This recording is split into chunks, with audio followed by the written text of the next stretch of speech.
Muy buenas tardes, doctora Hermosa, compañeros todos. En esta ocasión mis compañeros y yo vamos a tocar el tema de la muerte. Bueno, como ustedes sabrán, hay distintos temas que se pueden tocar respecto a la muerte. Vemos un punto que es en el ámbito biológico, dentro de su definición, que la muerte es el fin del ciclo biológico de todo ser vivo. En el caso humano, es cuando muere. Bien, la muerte es un hecho natural que a todos nos ha de llegar y tiene como consecuencia la extinción de la personalidad jurídica. Esto ya entra dentro del ámbito del derecho. Por lo cual se entiende que es la desaparición del ser humano como sujeto de derecho y de deberes. Ahora vamos a ver lo que especifica nuestro Código Civil respecto a este tema. Esto ya está estipulado en el artículo 61 del Código Civil, que menciona que la muerte pone fin a la persona. ¿Qué quiere decir? Con la muerte termina la existencia del ser humano y por lo tanto deja de ser sujeto de deberes y derechos, como bien lo especifica en su momento.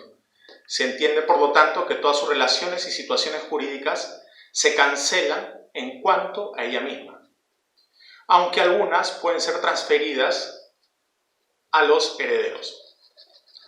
Ahora vamos a ver algunos ejemplos de lo que significa decir que con la muerte de la persona deja de ser sujeto de derecho. Por ejemplo, deja de ser padre o madre o cónyuge. Sus situaciones jurídicas, por lo tanto, se extinguen. Se cancelan todas sus obligaciones personalísimas.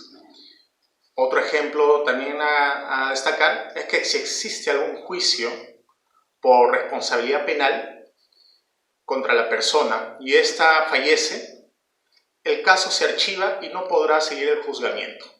Muy bien, ahora vamos a ver sobre la clasificación respecto a la muerte. En primer punto vamos a hablar respecto a lo que consiste la muerte natural. Cuando hablamos respecto a la muerte natural, no se pretende excluir los casos de muerte violenta, en la cual, si bien el origen de esta última es de carácter distinto, por ejemplo, un accidente o un asesinato, coinciden en que ambos se produce el cese de la actividad cerebral. Bien. Como se observa, la muerte es un hecho que produce consecuencias jurídicas frente a la cual existen dos posiciones que debemos tener en cuenta. Por ejemplo, desde el punto de vista de la medicina y también desde el punto de vista del derecho. La muerte desde el punto de vista de la medicina. La medicina moderna tiene en consideración dos premisas objetivas, la muerte biológica y la muerte clínica. Cuando hablamos de la muerte biológica o celular, es aquella que determina la cesación definitiva de todas las células del cuerpo humano, ya sea por descomposición, putrefacción o simplemente porque dejan de existir. Cabe decir que una persona al fallecer no muere totalmente, sino que hay algunos órganos, como por ejemplo la córnea, los riñones o hasta incluso el corazón, sobreviven a pesar de que la persona, como ente de relaciones humanas, hayan cesado. De esta manera se permite la posibilidad de realizar trasplantes de órganos a cuerpos de otras personas vivientes.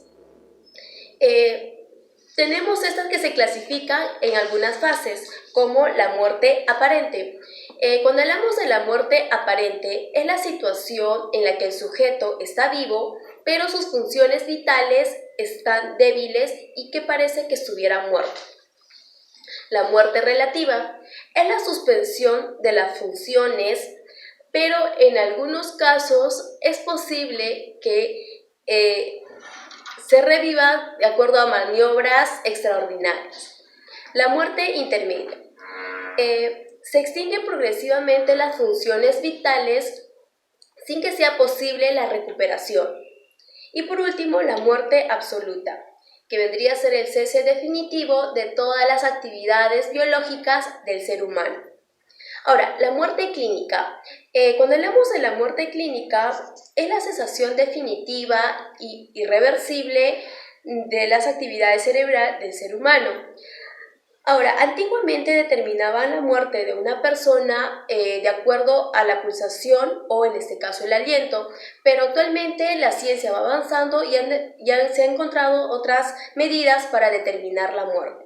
Desde el punto de vista del derecho, las personas es el centro de imputación de derechos y obligaciones. En otras palabras, es el sujeto de derechos. El ser humano durante su vida ha tenido relaciones con otros seres humanos, pero cuando esa relación se termina, culmina su finalidad como un ente viviente y que éste deja de ser sujeto de derechos para convertirse en objeto de derechos, como el sius generis, que vendría a ser digno de ser protegido. De acuerdo al Código Civil, en el artículo 15 y 16, protege la memoria o la declaración de voluntad de vida de la persona que ya falleció. Ahora, de acuerdo con el derecho de familia, tenemos que cuando un cónyuge fallece, ésta disuelve el matrimonio.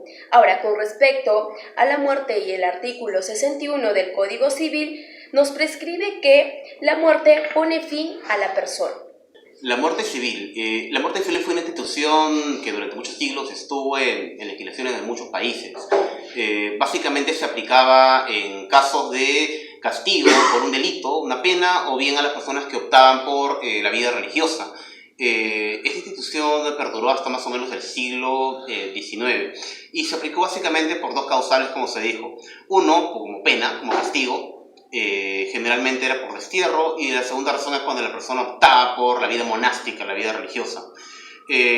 Muerte presunta. La muerte presunta se diferencia de la muerte natural porque estamos hablando de aquí de una situación de incertidumbre respecto a si la persona está viva o no.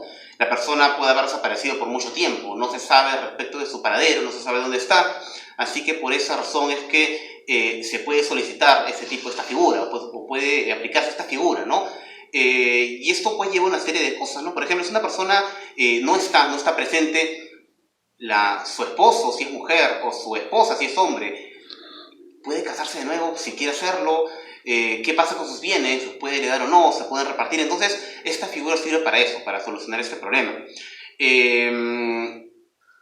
Ahora bien, el tratamiento jurídico respecto de la muerte presunta tiene sus orígenes en el antiguo derecho romano, ¿no? En esa época, pues, las guerras eran frecuentes. Cuando un hombre iba a la guerra y no regresaba, entonces la esposa, ¿no? La esposa o la familia presentaba este recurso ante las autoridades judiciales romanas, los estados romanos. Y la persona, pues, se le podía considerar como muerta. De repente, pues, si es que había muerto en combate, su cuerpo no se encontraba, si es que de repente, pues, era capturado, ¿no? Y de repente lo esclavizaba, ¿no? Otras personas, ¿no? Y perdía su situación de persona libre. Casos de declaración de muerte presunta, ¿no? Figuran estos casos en el artículo 63 de nuestro Código Civil, ¿no? En la que se manifiesta que se trata de una presunción y no de una ficción, una presunción que deriva de un estado de hecho, ¿no? Y que se ve fortalecida por las resoluciones judiciales correspondientes. Sin embargo, esto no corresponde a una verdad absoluta, porque puede darse el caso de que en un futuro aparezca la persona, ¿no? O de repente, pues, alguien presenta algún tipo de prueba, ¿no? De que la persona no ha muerto aún, o que de repente ha muerto en una fecha diferente a la cual se ha solicitado esta figura de la muerte presunta. Ahora, ¿cuál es la problemática que surge a raíz de la declaración de muerte presunta, ¿no? Un primer conflicto que surge por esta figura legal es el afirmar cuándo ocurrió el deceso y dónde, ¿no? ¿Dónde? Algunos autores expertos en el tema manifiestan de que la muerte presunta debe declararse, pues, cuando se da el supuesto de hecho y se da, pues, el tiempo correspondiente que la ley marca, ¿no? Como el máximo en que una persona, pues, no da señales de vida para declarar la muerte presunta. Otros autores manifiestan de que no, de que la muerte presunta debería darse cuando sale la resolución judicial que resuelve, ¿verdad?, la redundancia, esta figura. Ahora, nuestro Código Civil, ¿qué es lo que dice? Este Código Civil es una posición intermedia, ¿no? Y dice en su artículo 65 lo siguiente, ¿no? Que la muerte presunta, en la resolución que declara la muerte presunta, se indica la fecha probable de esta muerte, ¿no? De ser posible el lugar de la muerte de la persona desaparecida.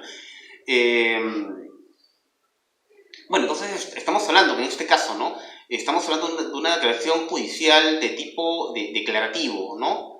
En el cual se retrotrae la fecha de la muerte hasta cuando, pues, se estima como probable dicho fallecimiento, dicha muerte. Efectos jurídicos de la muerte. Tal como lo debe entender el autor Marcial Rubio, ¿no? La muerte representa el fin de la persona humana y por ende el cese de sus deberes y derechos. Sin embargo, pues esto no es una afirmación que se pueda dar de manera categórica ni absoluta, ¿no? Hay ciertos derechos digamos, que surgen a consecuencia de la muerte presunta, otros hechos que desaparecen y otros hechos que se mantienen. Vamos a mencionar en este caso, pues, en primer lugar, los derechos que surgen, ¿no? A raíz de esto. El derecho que surge de manera automática cuando una persona fallece es el derecho de la sucesión, la apertura de la sucesión. Quiere decir el derecho a poder heredar a sus familiares, ¿no? A sus personas cercanas o a quien él haya dispuesto en su testamento de sus bienes, de su patrimonio. Entonces, básicamente esto es lo que se le llama pues con el nombre de sucesión mortis causa. Derecho que se extingue. La patria potestad se ejerce en el conjunto del padre y madre durante el matrimonio, correspondiendo a ambos en la representación legal del hijo. Las obligaciones y derechos en la patria potestad se encuentran desarrollados en el Código Civil en los artículos 423 y 424. Los derechos y deberes de los padres que ejercen en la patria potestad son los siguientes: proveer el sostenimiento y educación de los hijos, tener a los hijos en su compañía y recogerlos del lugar donde estuvieron sin su permiso, recurriendo a la autoridad si es necesario, representar a los hijos en los actos de la vida civil, administrar los bienes de sus hijos. En el Código Civil, el artículo 461 menciona que la patria potestad acaba si existe la muerte de los padres o del hijo, o también cuando el hijo va a cumplir los 18 años de edad. En el siguiente punto tocamos la tutela. Significa defender. El tutor debe cumplir como proteger los intereses patrimoniales, protege a la persona también incapaz, del cual procura la rehabilitación y bienestar. También administra el patrimonio del mismo. La obligación de alimentos es indispensable para el sustento propiamente dicho, el alojamiento, el vestido y la asistencia médica. La educación e instrucción cuando se parte en los menores de edad o mayores que no hayan terminado su formación, e incluso en los gastos cuando existe el embarazo y parto, si no tuvieran cubiertos de otra forma. Debe prestar alimentos y el orden que se indica. En el caso son 4 puntos. En el lado de cónyuges, obligación que debe haber sido pactada por los convivientes cuando estaban casados. Descendientes, los hijos y los nietos. Ascendentes, padres y abuelos. En el caso de los hermanos, la obligación sería en caso limitado. Por último punto es la curatela. La persona no puede administrar sus propios bienes. Surge una nueva figura legal, la del curador, que se desempeña la curatela, que complementa la capacidad del autogobierno de la persona que ha sido parcialmente incapacitada. Gracias. Bueno, compañeros, yo voy a hablar sobre albacea. El concepto de albacea, que procede de un término de árabe hispánico, se emplea en el ámbito del derecho con referencia al individuo que, a partir de la última voluntad de una persona fallecida y con la autorización de un juez, se encarga de la custodia del legado del difunto. El albacea testamentario es aquel que fue designado por el propio fallecido en su testamento. En cambio, si el albacea surge por una disposición judicial, se habla de albacea dativo. La figura del albacea legítimo surge cuando el fallecido no ha dejado un testamento y un juez no ha emitido un fallo sobre los bienes. En este caso se convierte en albacea aquel que, por derecho, tiene competencia por hacer que se cumpla el deseo del muerto. También puede hacerse referencia el albacea universal, el sujeto con poder absoluto para garantizar el cumplimiento de todos los puntos del testamento. El artículo 796 del Código Civil nos habla del cese del cargo de albacea. El cargo de albacea termina, primero, por haber transcurrido 2 años desde su aceptación, salvo el mayor plazo que señale el testador, o que conceda el juez con acuerdo de la mayoría de los herederos. Segundo, por haber concluido sus funciones. Tercero, por renuncia con aprobación judicial. Cuarto, por incapacidad legal o física que impida el desempeño de la función. Quinto, por remoción judicial a petición de parte debidamente fundamentada. Sexto y último, por muerte, desaparición o declaración de ausencia. Derechos que se mantienen. Derechos de autor.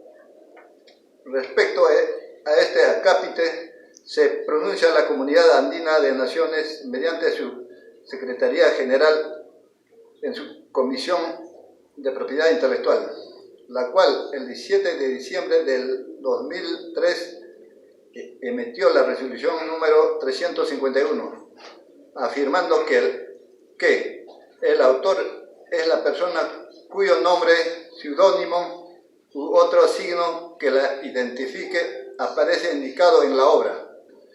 Tiene el derecho de conservar la obra o divulgarla, reivindicar la paternidad de la obra en cualquier momento y oponerse a cualquier deformación, mutilación o modificación que atente contra el decoro de la obra o la reputación del autor, derecho moral.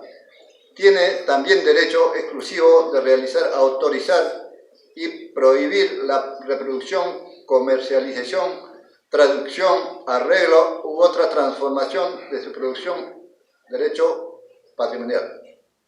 La duración de la protección de los derechos reconocidos en esta decisión no será inferior a la vida del autor y 50 años después de su muerte. Cuando la titularidad de los derechos corresponde a una persona jurídica, el plazo no será inferior a los 50 años contados a partir de la realización y publicación de la obra. Sobre este tema se llega a pronunciar nuestro Código Civil, artículo 310. Son bienes sociales todos los comprendidos en el artículo 302, incluso los que cualquiera de los cónyuges adquiera por su trabajo, industria o profesión, así como los frutos y productos de todos los bienes propios y de la sociedad y las rentas de los derechos de autor e inventor. En este artículo, pues, como vemos, los derechos de autor no se extinguen en la sociedad conyugal.